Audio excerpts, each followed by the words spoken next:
Estamos viviendo en el tiempo del fin, predicho por el profeta Daniel. Estamos por enfrentar eventos que sucederían antes del regreso de Cristo. Es como un aviso del futuro y no es atractivo.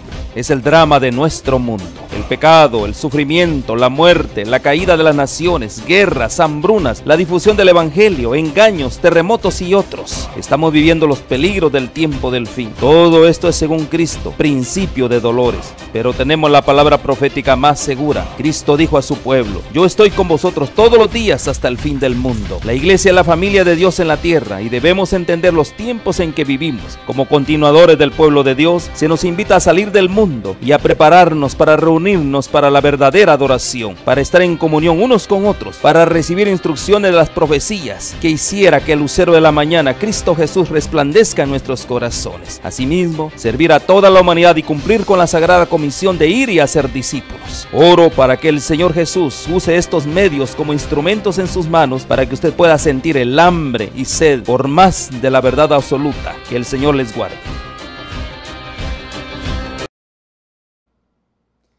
Hola amigos, ¿cómo están? Queremos agradecerles que nos sintonicen y sean bienvenidos a nuestra serie Descubriendo al Mesías de las Profecías. En esta ocasión deseamos avanzar con la exposición de lo que llamamos el segundo Sinaí. Esto es la presentación que hizo Jesús de la ley de Dios, allí en aquel monte de Mateo capítulo 5. Pero como hacemos siempre, vamos a las profecías mesiánicas que ya nos revelaban la obra que haría el Mesías en nuestro favor. Vamos a ver algunos textos, entre ellos Isaías capítulo 2, miramos esto, desde el versículo 1, prestemos atención a una parte donde se nos exalta que la ley vendría de Jerusalén, allí sería exaltada. Lo que vio Isaías, hijo de Amós, acerca de Judá y de Jerusalén, acontecerá en lo postrero de los tiempos, que será confirmado el monte de la casa de Jehová como cabeza de los montes, y será exaltado sobre los collados, y correrán a él todas las naciones. Y vendrán muchos pueblos, y dirán: venid y subamos al monte de Jehová, a la casa del Dios de Jacob, y nos enseñará sus caminos, y caminaremos por sus sendas. Porque de Sión saldrá la ley, y de Jerusalén la palabra de Jehová. Notemos que estos versículos, a la lectura normal de un judío promedio, ellos entenderían que Jerusalén sería exaltada sobre todas las naciones y los pueblos vendrían a adorar allí en Jerusalén. Pero hay una condición en el versículo. Primero, Él nos va a enseñar y luego la ley saldrá de Sión. Cuando Jesús cumplió esto literalmente, fue muy mal mirado. Esto es, que Él enseñe la ley. De eso queremos ver. Pero antes que vayamos a ese texto en particular, primero voy a invitar a que leamos nuevamente Isaías capítulo 2, versículos 2 y 3. Prestémosle atención al texto que nos dice que el Señor enseñaría y la ley saldría de Jerusalén. Acontecerá en los postreros de los tiempos que será confirmado el monte de la casa de Jehová como cabeza de los montes, y será exaltado sobre los collados, y correrán a él todas las naciones. Un judío, reitero, lee esto, se ve muy agradado que Jerusalén sea cabeza de naciones. Pero miremos lo que sigue a continuación. Y vendrán muchos pueblos y dirán: venid y subamos al monte de Jehová, esto es en Jerusalén, a la casa del Dios de Jacob, y nos enseñará sus caminos, y caminaremos por sus sendas. Porque de Sión saldrá la ley, y de Jerusalén la palabra de Jehová. Cuando esto se cumplió en Cristo Jesús, fue rechazado. Una profecía que ya decía lo que haría Jehová, pero mucho más claro queda en Isaías capítulo 42, versículos 18 en adelante. Texto que lo hemos leído con frecuencia, dirigido a un pueblo sordo y ciego. Sordos, oíd, y vosotros ciegos, mirad para ver.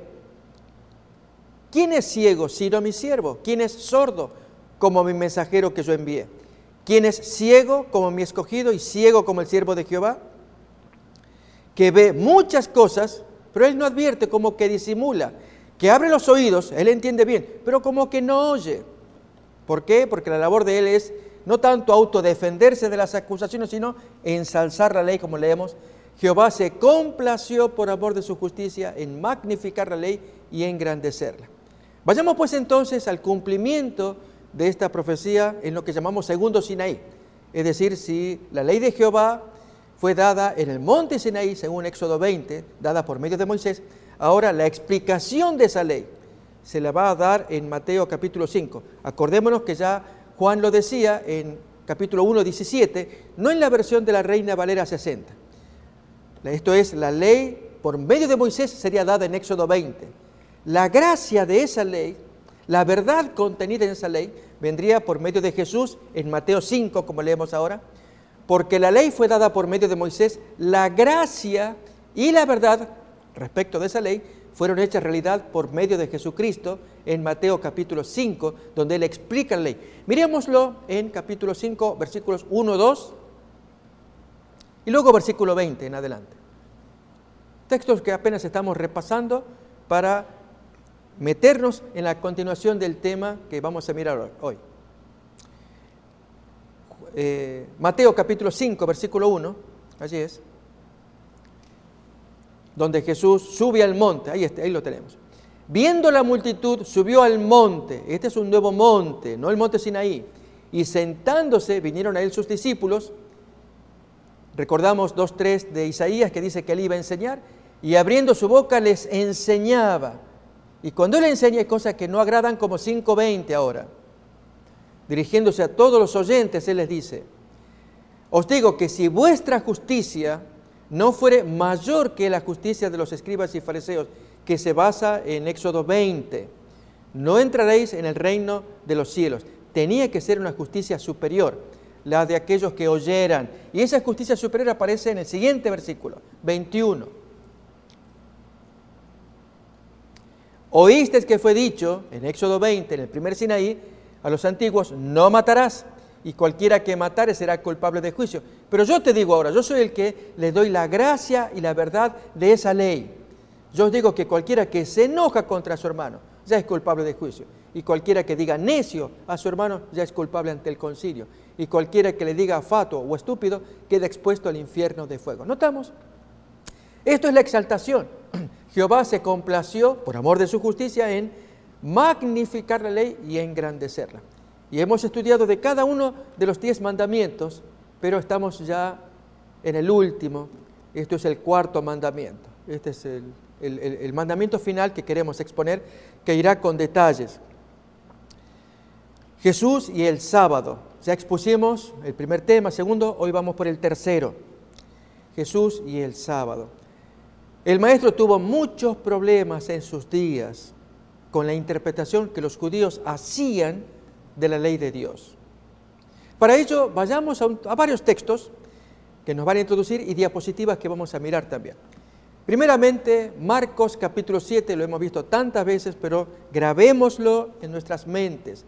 El gran contraste que hay entre la ley de Dios y una ley de los hombres que los judíos llaman tradición, que finalmente fueron tantos los escritos que se formó un volumen que se llama Mishnah, que vamos a mirar en imágenes, y ese Mishnah tuvo su compañero que daban comentarios llamada Gemara. Pero vamos a leer primeramente, ahí tenemos ya detalle, lo miramos en un ratito. Leamos Marcos capítulo 7, el gran conflicto entre la ley de Dios y las leyes de los hombres, que hasta el día de hoy subsiste y ya vamos a mencionar en algunos lugares.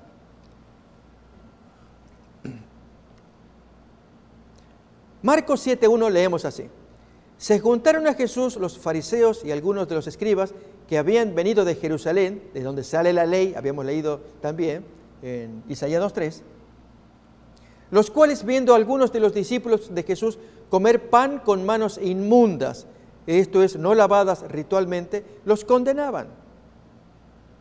Porque los fariseos y todos los judíos, notemos acá, aferrándose a la tradición de los ancianos, esto es como lo expresan ellos mismos también. Tradición es el conjunto de dichos escritos de grandes sabios de la antigüedad, sabios judíos. Si muchas veces no se lavan las manos, no comen. Y volviendo de la plaza, si no se lavan, no comen. Y otras muchas cosas hay que tomaron para guardar, y da los ejemplos. Menciona lavamientos de los vasos de beber. Acordémonos que la palabra en griego allí para lavamientos es ablución o bautismos. Es el significado de la palabra baptisma que aparece allí, que es sumergir las cosas, sumergirlas ritualmente para que uno quede habilitado para participar de la comida. Entonces había que bautizar vasos de beber, jarros, utensilios de metal, lechos, cuánta cosa ridícula de hacer un servicio. Para poder participar de ello había que bautizarlos y ya quedaba ceremonialmente limpio. Bien, sigue todavía más el planteo que esta gente le hace a Jesús, mirando a los discípulos, a los amigos de Jesús, que no practicaban esos ritos, esa tradición de los antiguos. Allí tenemos la palabra en griego, Marcos capítulo 7, dice que si no son sumergidas las manos, notemos, ahí está la palabra baptizontai, significa bautizar. Este es el significado en español, también se utiliza lo mismo. Y luego abajo, exactamente abajo, baptismus, dice allí, eso es la inmersión de copas, de cántaros, en fin. Notamos, esta es la palabra en griego de Marcos 7, como vemos arriba. Entonces está probado que en la Biblia original del griego utilizan la palabra bautizar. Entonces, los discípulos no estaban acostumbrados a esos ritos, Jesús no les enseñaba, al contrario, era tener en relativo desprecio estos inventos humanos porque iban a ir en contra de la palabra de Dios, como leemos a continuación. Miremos pues entonces el siguiente versículo. Y volviendo de la plaza, si no se lavan, no comen. Y otras muchas cosas hay que tomaron para guardar, como los lavamientos de los vasos de beber, de los jarros, de los utensilios de metal y de los lechos. Le preguntan pues los fariseos y escribas, ¿por qué tus discípulos no andan conforme a la tradición de los ancianos, sino que comen pan con manos inmundas, ritualmente, es decir, no estaban lavados? Y él entonces le contesta casi violentamente, y amigos, hasta el día de hoy en el judaísmo se practican cosas que quien no lo hace se lo considera un renegado, uno que no puede recibir la bendición de Dios. Vamos a mirar ejemplos que trajimos acá para ilustrar esto que el texto bíblico nos lo está diciendo. Jesús responde, hipócritas, bien profetizó de vosotros Isaías, como está escrito, este pueblo de labios me honra, pero su corazón está lejos de mí. Pues en vano me honran enseñando como doctrinas, mandamientos o inventos humanos. Y hacerlos pasar como palabra de Dios es muy desagradable. La gente humilde, también ignorante, que no sabe de estas cosas, supone que proviene de la palabra de Dios. Y no es así. Esto viene de discursos. La persona que discurre mentalmente, se las ingenia, cree que tiene luz y lo presenta, y la gente humilde pues supone que proviene de la palabra de Dios. Como miramos a continuación, vamos a ver un ejemplo, es recordar nada más lo que hemos estudiado, y especialmente al adentrarnos en este tema del sábado, cuyos actos de Jesús respecto al sábado tienen más que ver con el rabinismo que con el mandamiento. De modo que cuando Jesús hace cosas extrañas, parecen extrañas, lo hace contra las teorías rabínicas y exalta el mandamiento en su dimensión, que era un mandamiento de misericordia y de amor. Vamos a ver entonces el siguiente versículo de Isaías capítulo 7. Miremoslo.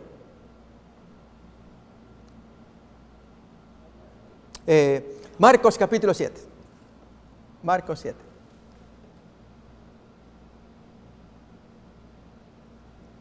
Ahí lo tenemos. Pues en vano me honran enseñando como doctrinas mandamientos de hombres. Porque dejando el mandamiento de Dios os aferráis a la tradición de los hombres, lavamientos o bautismos de jarros, de vasos de metal, y notemos esta expresión, y hacéis otras muchas cosas semejantes que no están todas puestas en el Nuevo Testamento, pero los judíos las pusieron por escrito en la Mishnah.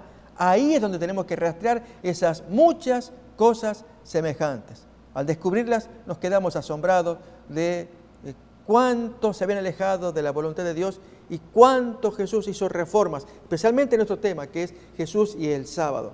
Amigos, consideramos este tema sumamente importante por varios motivos. Uno, porque forma parte del corazón de la ley de Dios. Viene desde la creación. Génesis capítulo 2, Dios terminó de crear todas las cosas en el séptimo día, dio ejemplo porque reposó, lo bendijo lo enriqueció, habíamos visto de Proverbios 10:22, pero además lo separó. Ahí tenemos el texto para recordar. Este es el origen del sábado. Fueron pues acabados los cielos y la tierra y todo el ejército de ellos. Y acabó Dios en el día séptimo la obra que hizo y reposó el día séptimo de toda la obra que hizo. Y bendijo, ahí viene el primer verbo que nos va a interesar.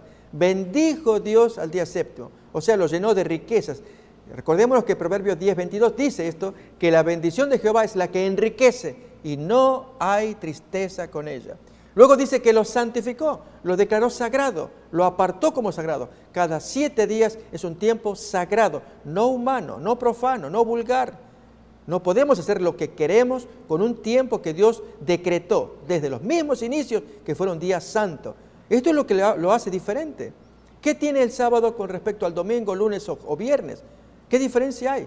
Es la misma temperatura, sale sol, hace frío, hace calor, es igual en todos los aspectos externos, excepto en que Dios dijo, esto yo quiero que sea santo, semana a semana. Y amigos, si Dios declaró que sea santo, es para tomar muy en serio, como pasó con el árbol prohibido, cuando Dios decretó a Adán y Eva, ese árbol ustedes no lo tocan, porque el día que lo tocan, ustedes van a morir. Y allí fue donde metieron la mano. Así también el hombre mete la mano donde Dios dice, no lo toquen, eso es santo, eso es mi día para que hagan lo que yo quiero que hagan, y es santificarlo, usarlo para uso santo. Y además el mandamiento dice, para que quede fuera de toda controversia, en Génesis 2:3, que además de que lo bendijo, lo santificó, encima hizo en ese mandamiento lo que no hizo en ningún otro, reposó, dio ejemplo. Dios no se puede cansar. Como dice a continuación, lo santificó porque en él reposó de toda la obra que había hecho en la creación. 3 verbos que indican claramente la voluntad de Dios para con ese día séptimo de la semana. Esto significa que, a diferencia de cualquier otro mandamiento, es inexcusable para el hombre ver que en ese mandamiento Dios puso un sello, su voluntad. Lo bendijo, reposó en él y lo declaró santo, lo apartó para un uso sagrado. Lamentablemente, con el paso de los años, los judíos lo distorsionaron. Dios fue más enfático a medida que pasaba el tiempo con los judíos, señalando aspectos que vamos a mirar en algunos textos que ya vamos a pasar, para que sea enfática la observancia. Y el judío o lo malentendió o Satanás desvió sus mentes porque Jesús los encara. Miremos nuevamente Marcos capítulo 7, la lucha entre la ley de Dios y los inventos humanos. En Marcos 7, habíamos quedado en la lectura, que leemos ahora, porque dejando el mandamiento de Dios, os aferráis a la tradición de los hombres. Notemos, ahí están 2 cosas contrapuestas y da ejemplos. Y al final, la parte que nos interesa, hacéis otras muchas cosas semejantes, y entre ellas las que tienen que ver con el sábado, que es nuestro tema. Avanzamos más, siguiente versículo. Les decía también, bien invalidáis el mandamiento de Dios para guardar vuestra tradición, y a continuación da un ejemplo.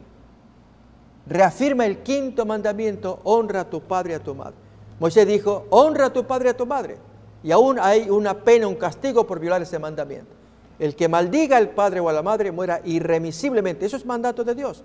En Levítico 29 aparece ese mandato. Pero es aquí que el judío se las ingeniaba con el invento del Corbán. Miremos el siguiente versículo. Allí Jesús los denuncia, los desenmascara. Pero vosotros decís, basta que diga un hombre, un hijo, a su papá o a su mamá, que le diga Corbán, es Corbán, que quiere decir ofrenda, todo aquello con que yo quisiera ayudarte, yo podría ayudarte, pero lamentablemente es Corbán, ya es una ofrenda a Dios. ¿Qué ocurre a continuación? No le dejáis hacer más por ese padre o esa madre. ¿Se capta?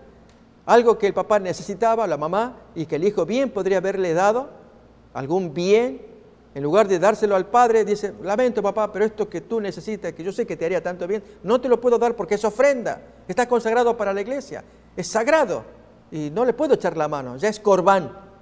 Y Dios dice, ¿qué me importa tu Corbán? Quiero que atiendas a tu padre y a tu madre porque ese es el mandamiento que yo ordené. ¿Nos damos cuenta?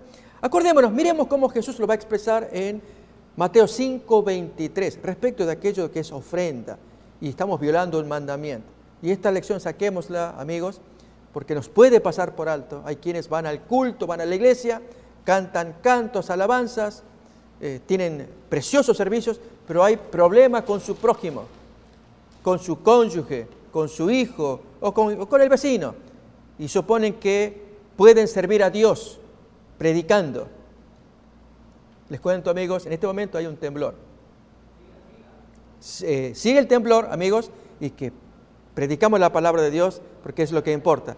Sigue todavía, es posible que tengamos alguna consecuencia. Seguiremos con la palabra de Dios, amigos. Mateo capítulo 5, versículo 23, mientras aquí el edificio tiembla. Hay un temblor que está produciéndose aquí en Los Ángeles. Mateo capítulo 5, 23. Miremos lo que enseña la palabra de Dios, lo que Jesús dijo.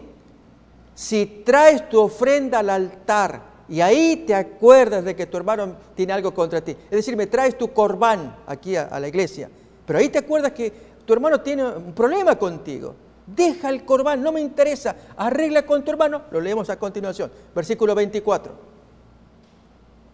Deja allí tu ofrenda o tu corbán delante del altar y anda, reconcíliate primero con tu hermano y entonces vuelve y presenta tu ofrenda. Notamos que para Dios el énfasis está en cumplir los mandamientos. ¿Cuáles mandamientos? La segunda tabla es: honra a tu padre, no mates, no adulteres, no robes, no mientas, no codicies. Eso tiene que ver con el prójimo. Pero con Dios son los 4 primeros. Y ya examinamos los 3 primeros, pero el cuarto es el que estamos examinando. Y si Dios dijo, guarda el sábado, acuérdate, no te olvides, yo lo santifiqué. Llega el sábado, suspende tus labores, no es tu tiempo. Te di 6 días, haz lo que quieras en los 6 días. Llega el séptimo, 24 horas, te detienes, haces lo que yo te pido. Lo repasamos. Éxodo capítulo 20, versículos 8 al 11. Allí algunos dicen, pero este mandamiento fue para los judíos. Amigos, los mandamientos fueron dados en la conciencia desde el principio del mundo. Ejemplo es Job capítulo 31, 1, que no tenía ningún mandamiento de Moisés. Y en su mente el séptimo mandamiento lo cumplía muy bien, como estamos leyendo ahora. Hice pacto con mis ojos. ¿Cómo pues había yo de mirar a una virgen? Esto es lo que Jesús dijo en Mateo capítulo 5, 27, 28. Oíste que fue dicho, no cometerás adulterio. Pero yo te digo, miras a una mujer, versículo 28. Cualquiera que mira a una mujer para codiciarla, ya adulteró con ella en su corazón, ya tronó. Por eso Job dice en 31:1, yo hice pacto con mis ojos para no mirar una virgen. Ahí lo tenemos. Entonces, ¿quién le enseñó a Job la profundidad del séptimo mandamiento? La conciencia. Dios ya desde la creación puso estas leyes en la mente, en la conciencia, como leemos a continuación en Romanos capítulo 2, versículo 14, allí. Porque cuando los gentiles que no tienen ley, porque no se les reveló, son, por ejemplo, aquellos aborígenes en África, en tantos lugares donde ni conocen de Moisés ni de Biblia, hacen por naturaleza lo que pide la ley. Estos, aunque no tengan ley, son ley ellos mismos. Ellos mismos, ¿cuáles? ¿Qué cosa? Su conciencia, como leemos ahora. Mostrando la obra de la ley escrita en sus corazones, dando testimonio su conciencia y acusándoles o defendiéndoles sus razonamientos en base a lo que la conciencia les diga o les acuse, porque son leyes universales. En el día en que Dios juzgue por Jesucristo los secretos de todos los hombres, conforme a la predicación que está haciendo el apóstol Pablo. ¿Nos damos cuenta? Dios había legado ya la ley de Dios aquí, en la conciencia, desde la creación. Ejemplo vimos en Job, por dar un ejemplo de los muchos que hay, pero para no alejarnos del tema que nos ocupa, que es el sábado. Ahora bien, Jesús, como enfatizó, elevó, engrandeció todos los mandamientos, llegamos al sábado. Y en el sábado nos encontramos con conflictos, uno tras otro, de las prácticas judías. El punto que viene ahora es, ¿cuáles eran esas prácticas judías? Amigos, un punto a tomar en cuenta es, no podemos hacer un salto de 20 siglos, desde el año 31 en que Jesús, del 27 al 31 en que Él se movió, predicó, enseñó, se opusieron los fariseos, conflictos sabáticos entre ellos, y hoy, casi 20 siglos después, 2019, creemos que hacemos un salto hacia el vacío, cuando debemos saber qué pasaba en esas prácticas. Y el Nuevo Testamento trae algunos ejemplos. Hemos leído Marcos 7, a 6 otras cosas, muchas semejantes a estas, de mandamientos de hombres contra la ley de Dios, que nos interesa ahora, del sábado, sino que también el historiador Josefo trae mucha luz, y cuanto más la Mishnah y el Talmud judío, que cuentan de esas prácticas. Eso es lo que vamos a mirar ahora, y así tratar de entender qué hizo Jesús con el sábado. Jesús y el sábado. Vamos pues entonces a leer primeramente Jeremías capítulo 17. Aquí hay un nuevo mandamiento que Dios va a reforzar frente a la decadencia judía. Ya faltaba poco para que venga la destrucción de Nabucodonosor. Era mucho pecado que el pueblo cometía, y especialmente la violación del sábado. En Jeremías capítulo 17, abrimos ahora y miramos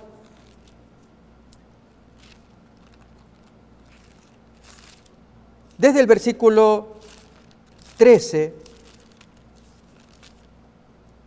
19, 17, 19, de ahí en adelante leemos. Así me ha dicho Jehová: ve y ponte a la puerta de los hijos del pueblo por la cual entran y salen los reyes de Judá, y ponte en todas las puertas de Jerusalén, y diles: oíd la palabra de Jehová, reyes de Judá, y todo Judá y todos los moradores de Jerusalén, que entráis por estas puertas. Así ha dicho Jehová: guardaos por vuestra vida de llevar carga en el día de reposo, y de meterla por las puertas de Jerusalén. Ni saquéis carga de vuestras casas en día sábado, ni hagáis trabajo alguno, sino santificad el día sábado, como mandé a vuestros padres. Fijémonos que aquí aparece un mandamiento muy claro, que no debían introducirse cargas allí por las puertas de Jerusalén, ni tampoco sacarlas de los hogares, como leemos en ese versículo 22. Los judíos llevaron al extremo este mandamiento, pero antes de entender la práctica judía de los tiempos de Jesús, miremos cómo otro personaje casi contemporáneo de Jeremías, en verdad el individuo que vamos a mirar vivió unos 100 años más tarde. Hablamos de Nehemías, capítulo 13, cómo entendió este mandamiento severamente, y es que las cargas que entraban en Jerusalén eran cargas comerciales. Abrimos pues en el libro de Nehemías, capítulo 13,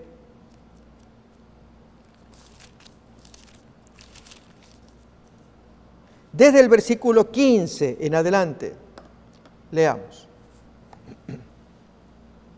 En aquellos días vi en Judá algunos que pisaban en lagares en el día sábado. Recordemos que cada vez que leamos la palabra día de reposo, en las Biblias impresas trae un asterisco que indica aquí equivale a sábado.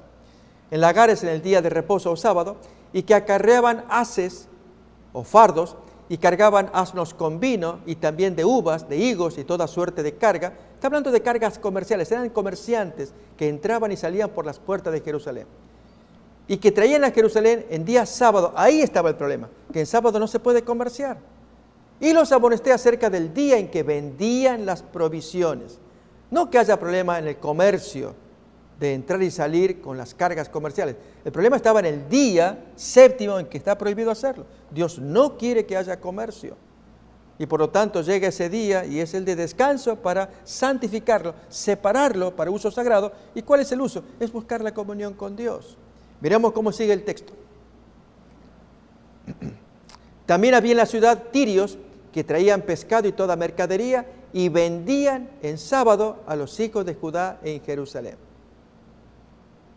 Y reprendí a los señores de Judá y les dije: qué mala cosa es esta que vosotros hacéis, profanando así el sábado.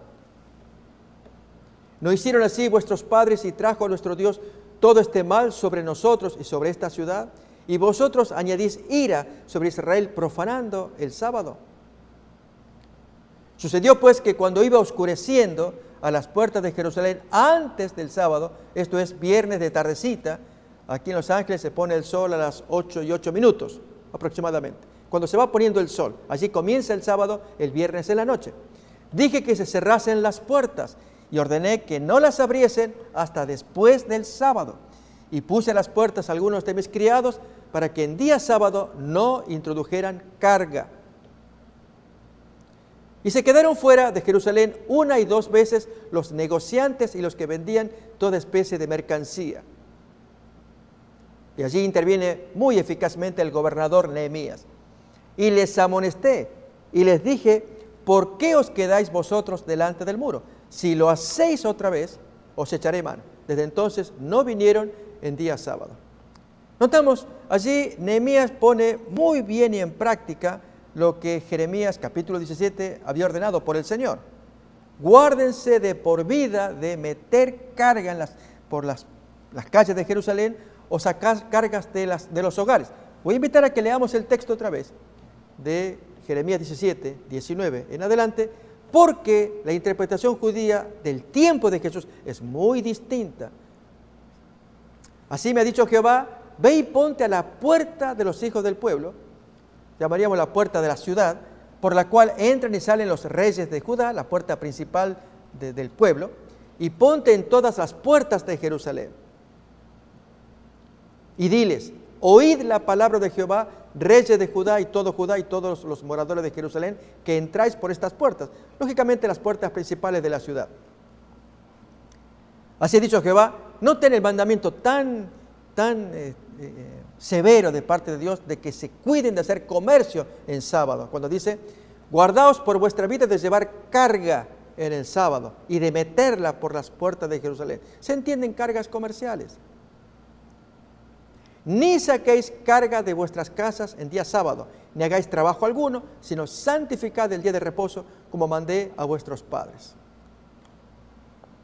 Creo, amigos, que ya con estas lecturas estamos en condiciones de meternos ahora en la Mishnah y en la literatura judía, que muestra cuánta importancia los judíos del primer siglo le atribuían y le atribuyen hasta el día de hoy a aquellos escritos paralelos a la Biblia. La Biblia, recordemos, para nosotros nos trae 39 libros, en ellos son 24 libros, los libros hebreos, solamente que están numerados de otra manera. Los 12 libros menores para nosotros, para ellos es un solo libro. Y así sucesivamente, hasta tener 24 libros que son nuestros 39 libros del Antiguo Testamento. Eso es lo sagrado, la ley escrita. Pero las opiniones de los hombres, la tradición, es lo que vamos a mirar, y de allí sacamos una lección, porque este fenómeno se ha extendido también en la iglesia popular. Recordemos que de la triple autoridad que encontramos en la iglesia mayoritaria, que es la palabra de Dios, la tradición de los santos, y entonces el magisterio del sumo pontífice. Tres fuentes de autoridad. Estas dos primeras es una repetición del fenómeno judío. Miremoslo acá en la siguiente lámina.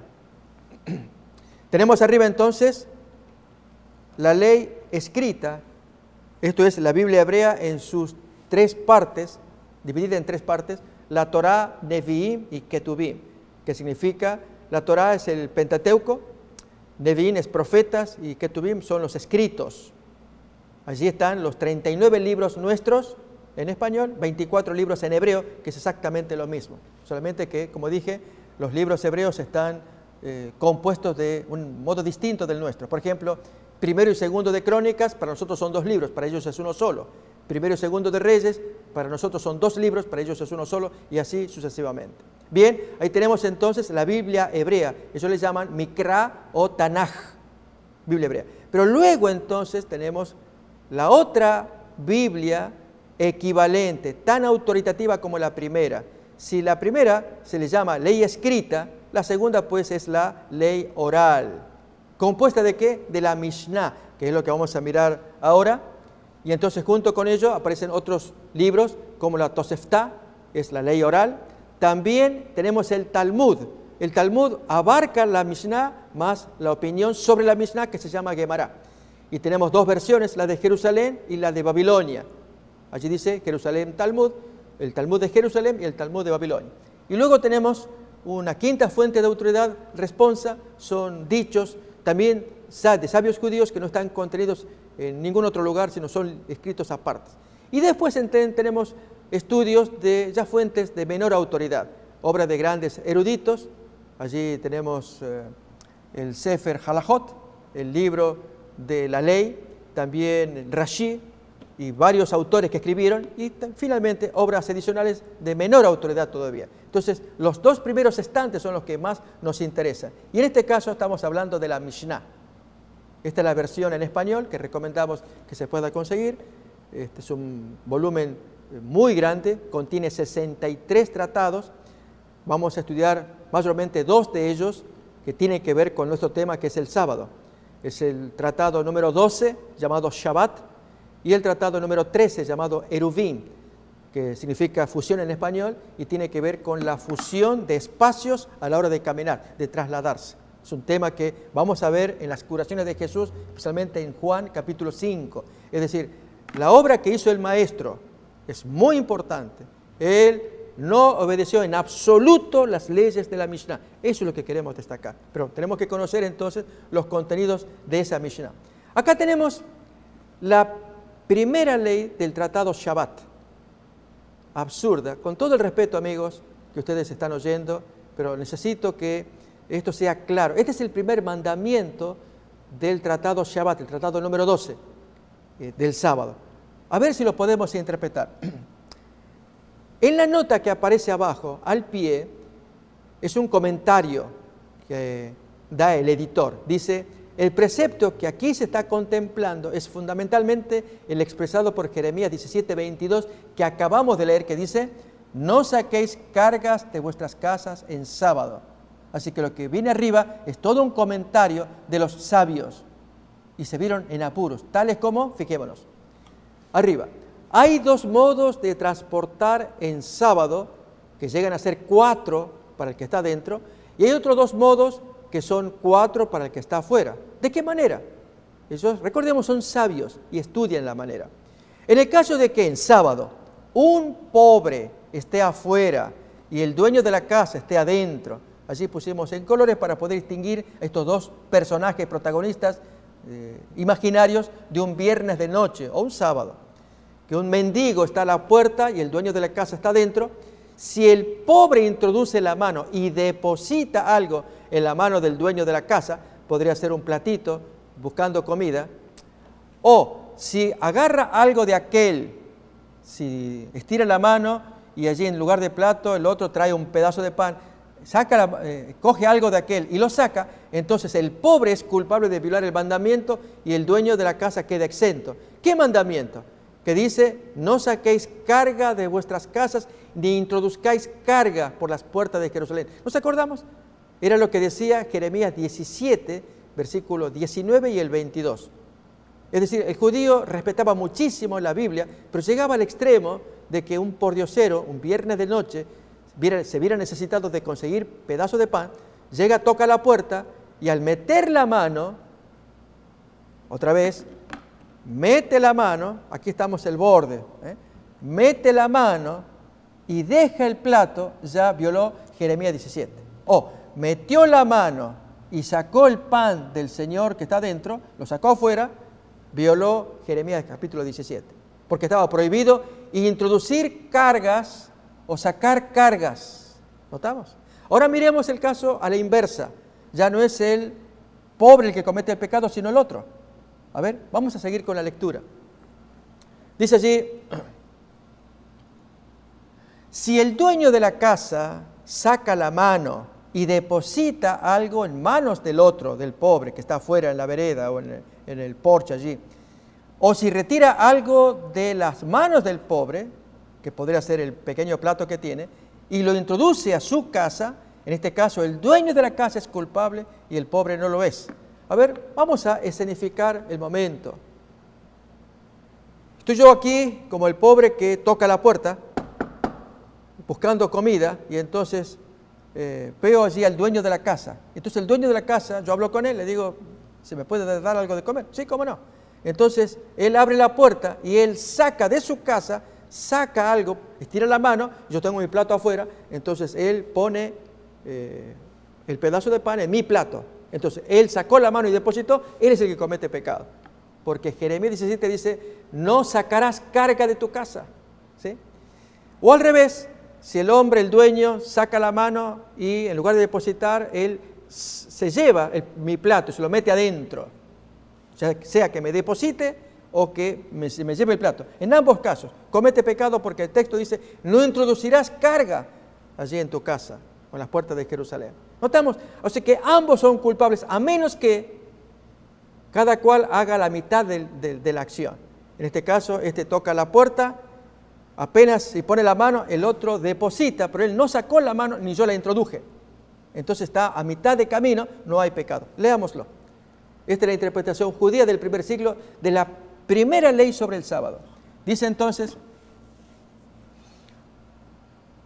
tenemos casi por el centro, si el pobre introduce la mano y el dueño de la casa toma algo de ella, o el dueño, deposita en la misma algo y lo saca, ambos están exentos. O al revés, si el dueño de la casa saca su mano y el pobre es el que recoge algo de las manos de aquel, o si el pobre, deposita algo en las manos del otro que sacó y aquel lo introduce, ambos están exentos. Notamos, se ha hecho la acción por la mitad. Si captamos, en la última escena, el dueño sacó la mano, pero no me depositó ni sacó nada. Él apenas sacó la mano hasta el borde de la puerta. Él sacó. Reitero, no me depositó ni sacó nada de mi mano. Entonces, él ni introdujo ni sacó, porque y en cambio yo, entonces hago lo mismo. Así que en el borde de la puerta, él saca la mano y yo entonces le tomo. Yo no saqué nada de adentro, porque estoy acá al borde de la puerta, ni metí nada. Notamos, mitad y mitad, hacer la acción, ninguno comete pecado. Bien, esa es la interpretación de Jeremías 17. Este es un ejemplo de los muchos en que los judíos se excedieron y Jesús se fastidiaba porque recargaban los mandamientos. Voy a invitar a que leamos Mateo capítulo 23, versículo 3. Así que todo lo que os digan que guardéis, guardadlo y hacedlo, pero no hagáis conforme a sus obras porque dicen y no hacen. A un versículo 4. Porque atan cargas pesadas y difíciles de llevar y las ponen sobre los hombros de los hombres, pero ellos ni con un dedo quieren moverlas porque siempre traían excepciones. Y aún en este ejemplo, aún en la Mishnah que estamos contando, cuando aparece el caso de un rabino que hizo por accidente tal cosa, ahí ya queda porque el rabino, y entonces, pero no era el mandamiento, y ahora porque vino alguien que actuó de otra manera, sí, pero el rabino, eso mostró la sabiduría, y estamos ahí. La Mishnah se caracteriza en muchos aspectos por dar ejemplos, leyes, y que luego son rotas, quebrantadas por alguno que trajo una versión diferente. Y es una composición de material humano. A esto Jesús decía que, citando Isaías, en vano me honran enseñando como doctrinas mandamientos humanos. Esos inventos humanos de dar una ley, luego contrariarla porque hubo un erudito que dio un modelo distinto, hace que los lectores queden confundidos. Típico de la enseñanza humana. Allí tenemos, en vano me honran enseñando como doctrinas mandamientos de hombres. Vamos a ver a continuación, en la Mishnah, siempre tratado Shabbat, los trabajos prohibidos en sábado, y algunos de ellos tienen que ver con las curaciones, con los hechos y las enseñanzas de Jesús. Allí tenemos, eso aparece en el capítulo 7, la segunda ley. Mishnah significa ley. Los trabajos principales prohibidos son 40 menos 1. Sembrar, arar, segar, o sea, cosechar, engavillar, majar, o sea, trillar, bieldar o aventar. Ya vamos a ver, el que está subrayado son los que nos van a interesar.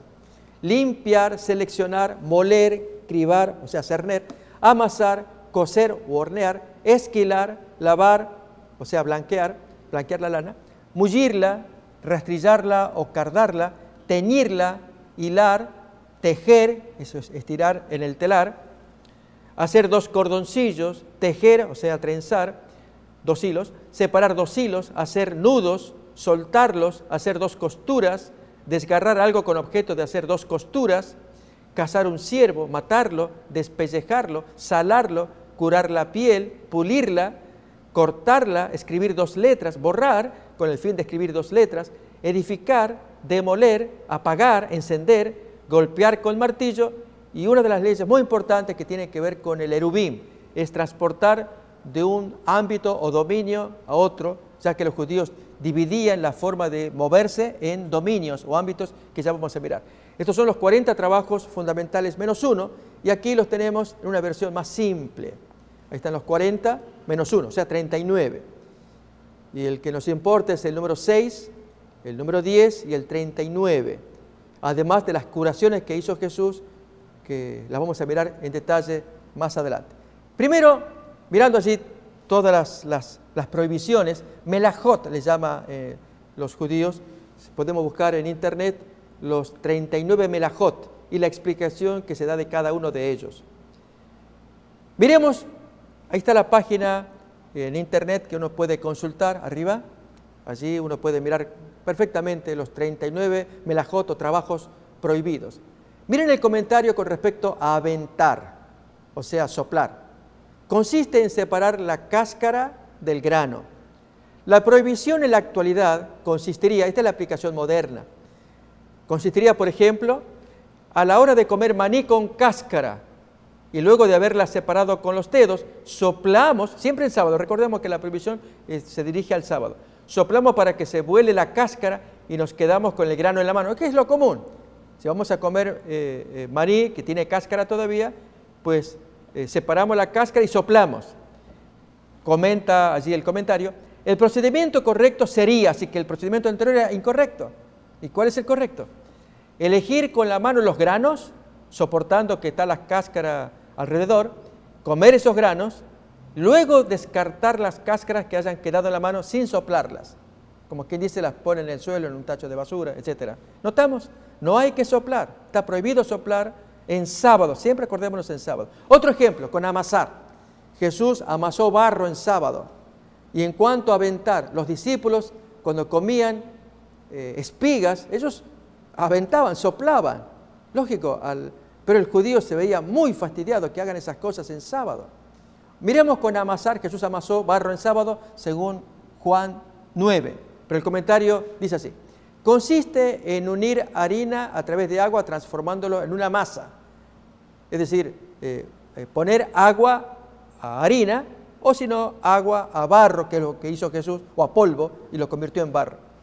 Al aplastar una banana o un aguacate o palta en Shabbat, estaríamos transgrediendo dos prohibiciones.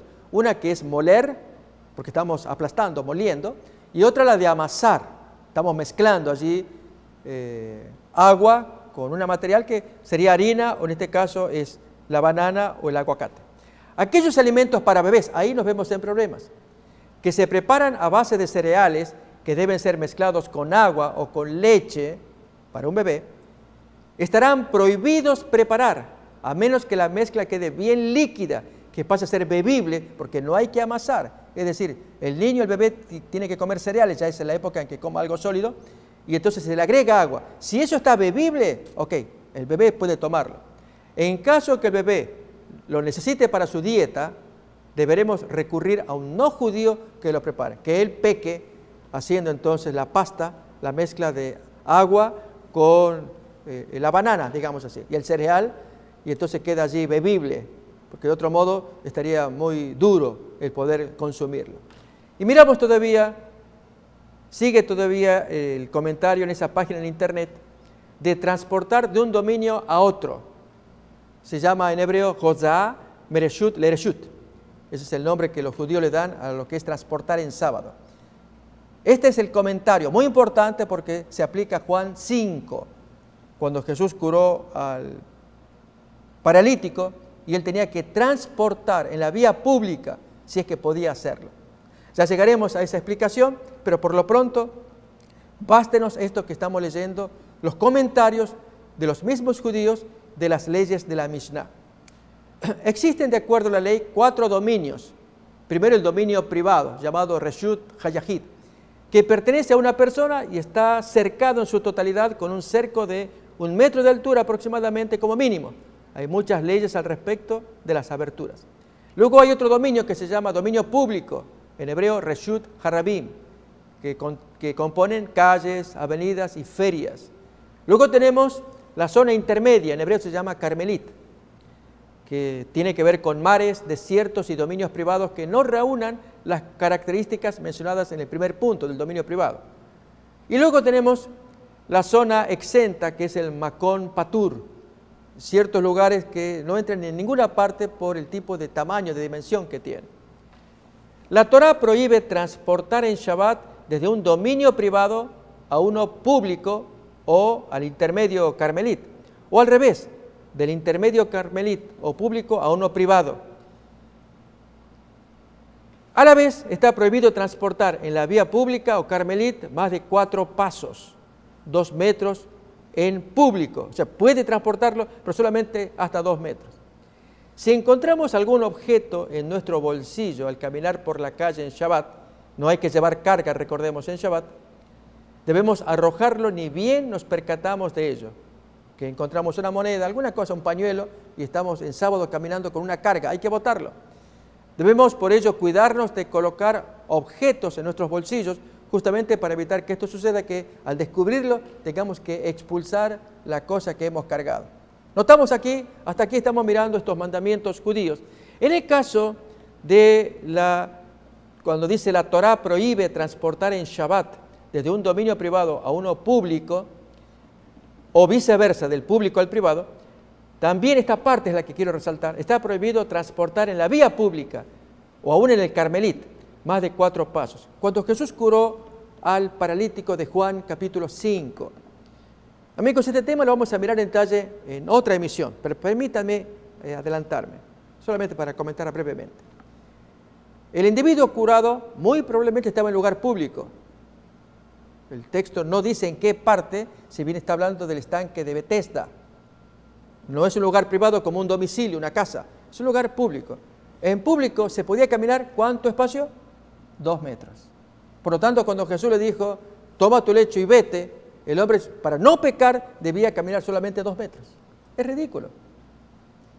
Jesús violó esas leyes que los judíos tenían. Y aún para poder hacerlo había recursos, que también la misma Mishnah nos lo va a proveer. Bien, estos temas los iremos viendo más adelante, pero apenas son un anticipo de las leyes que nosotros vamos a estudiar en la siguiente emisión.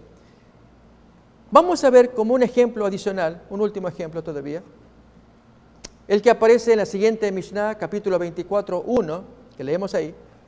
Cuando a uno le sorprende la oscuridad en el camino, puede entregar su bolsa a un gentil. No tiene que llevar carga. Si con el israelita, no hay ningún gentil, la puede depositar sobre el asno. ¿De qué está hablando acá? Un viernes de noche viene un judío caminando por las calles de Jerusalén y está por llegar ya a Jerusalén propiamente, se le pone el sol, viene el judío, el asno y el gentil. Y el judío carga, pero nota que el sol se está poniendo. Entonces el judío, en lugar de poner en el asno, se la da al gentil, porque el mandamiento dice, guardarás tú, tu hijo, tu criado, tu asno, tu buey.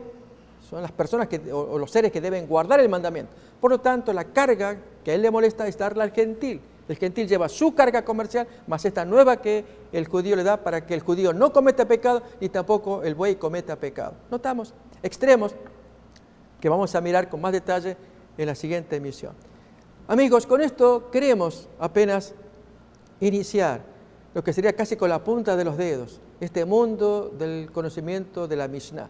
Sé que judíos que estén escuchando dirían, es un conocimiento negativo, en lugar de presentarlo en forma positiva. Queremos exaltar el cumplimiento de la profecía mesiánica, el Cristo que vino a darnos luz, vino a traer la verdad, la ley que viene de Sión, que vino a engrandecer la ley, no la tradición de los hombres. Por ello, seguiremos estudiando más acerca del planteo que Jesús hizo a todas estas prácticas de los rabinos.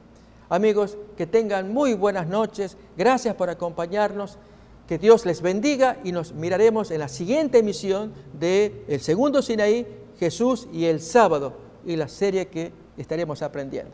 Que Dios los bendiga. Una comisión sagrada nos ha sido confiada, por tanto, id y doctrinad a todos. Antes de ascender al cielo les dijo que debían ser los ejecutores del testamento, por el cual Él legaba al mundo los tesoros de la vida eterna. La iglesia es la familia de Dios en la tierra, y debemos entender los tiempos en que vivimos. Como continuadores del pueblo de Dios, se nos invita a salir del mundo y a prepararnos para reunirnos para la verdadera adoración. Soy yo guarda de mi hermano.